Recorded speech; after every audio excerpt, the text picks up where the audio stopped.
January 16, 1993, the Sydney Cricket Ground, a packed stadium, an electrifying atmosphere, and two cricketing giants, Australia and West Indies, ready to battle for the World Series final. The mighty West Indies, led by the ever-stylish Richie Richardson, face a determined Australian side captained by Alan Border. But what would unfold today would be more than just a clash of skill. It would be a showdown of pride, mind games, and pure pace. Under the bright summer sun, the West Indies openers stride out, greeted by a roaring Australian crowd. Desmond Haynes and Phil Simmons start cautiously, but it's the arrival of Brian Lara that ignites the contest. The young genius, already making waves in world cricket, plays with elegance and aggression. Cover drives, flicks, and powerful cuts. Lara's stroke play is a thing of beauty. Australia tries everything. Craig McDermott and Paul Rifle bowl with intensity, but Lara finds gaps with ease. His knock of 67 is the backbone of the innings, ensuring the West Indies post a competitive total of 239 for 8 in 50 overs. The stage is now set for the Australian chase, but little do they know, a storm named Curtly Ambrose is about to strike. Australia's innings starts steadily with Mark Taylor and David Boone laying the foundation, but standing at the top of his mark is a 6'8" menace. Curtly Ambrose, the most feared fast bowler of his generation. With his signature long strides and smooth action, he sends down thunderbolts at breakneck speeds. Dean Jones, known for his aggressive mindset, is battling hard, but something seems to be bothering him. Ambrose's white sweatband on his bowling hand. In a surprising move, Jones walks up to the umpire and suggests that Ambrose should remove it, claiming it's distracting him while batting.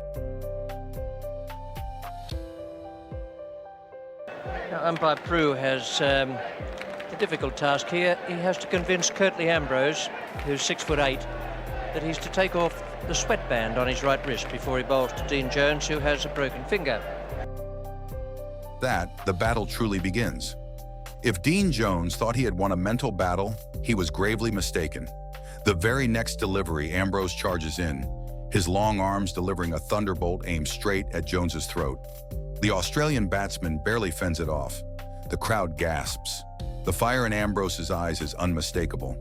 The next two balls are even quicker. Jones is rattled, struggling to see the ball. From the non-striker's end, Mark Taylor watches nervously and mutters, "You've riled him up, Dino." And riled up Ambrose certainly was. What follows is a spell of bowling that can only be described as fast bowling perfection. Ambrose, fueled by pure anger, sends the Australian batsman into disarray. With sheer pace, bounce, and lethal accuracy, he dismantles the middle order. Ian Healy gets a snorter. Mark Waugh is undone by an unplayable delivery, and Australia's hopes start to crumble.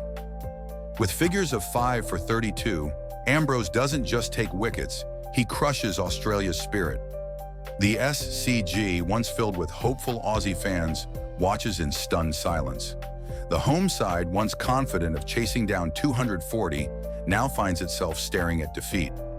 One by one, the wickets tumble, and the West Indies tighten their grip on the game. Even the great Alan Border can do little to stop the carnage. The ball is seaming, bouncing, and zipping past edges. The Australians are clueless. As the final wicket falls, Ambrose walks off the field, a smile finally breaking across his face. His teammates rush to congratulate him, but it's a private moment with wicketkeeper Junior Murray that says it all. A quick chuckle, a knowing nod. Ambrose had enjoyed every single delivery of that fiery spell. The West Indies win by 25 runs, sealing the first final in emphatic fashion. But more than the win, it was the legend of Curtly Ambrose's rage that would be remembered forever.